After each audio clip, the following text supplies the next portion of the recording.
జరిగిన చోట మీరు అన్యాయం జరిగిన చోట ఖండించరా మీరు? మేము ఖండించాల్సిన చోట ఖండిస్తామండి.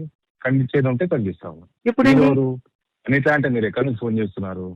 నేను లోకల్ అండి, హైదరాబాదు.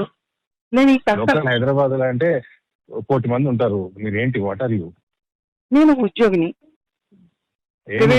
ఒక ప్రైవేట్ ఉద్యోగిని. నేను ప్రైవేట్ ఎక్కడ? హైదరాబాద్ లో ఉంటుంది, రెహమత్ నగర్. ఏ కంపెనీ ఉంటుంది? రెహమత్ నగర్. నేను అడిగిన దానికి మీరు అడిగేదానికి సంబంధం ఉందా సార్?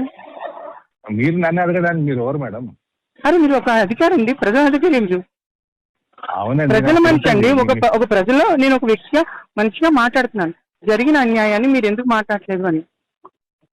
నేను మాట్లాడాలి, ఎక్కడ మాట్లాడకూడదు, ఏం మాట్లాడాలని నేను నిర్ణయిస్తాను మేడం.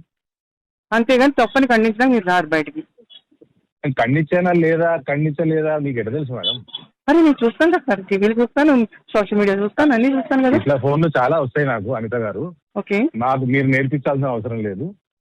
మాట్లాడాలి, ఏమి మాట్లాడాలి, మీకంటే ఎక్కువ రెస్పాన్సిబుల్ గా మేము మైనర్ల పట్ల మీకుందండి. అందుకే అడుగుతున్నాను. సో మా బాధ్యత ఏందో మీరు చెప్పాల్సిన అవసరం లేదు మేడం. నేను చెప్పట్లేదు సార్. ఎక్కడ మేము జరిగిన తప్పు అని ఎందుకు ఇప్పటి వరకు మీరు ఖండించట్లేదు? ఎక్కడ అది మీకు తెలియదు. మీకు తెలియకపోతే నేను చేసినట్టు చేయనట్టు కాదు. ఓకే, సరే సార్, థ్యాంక్ యూ. సరే, బాగా చేసుకోండి పని.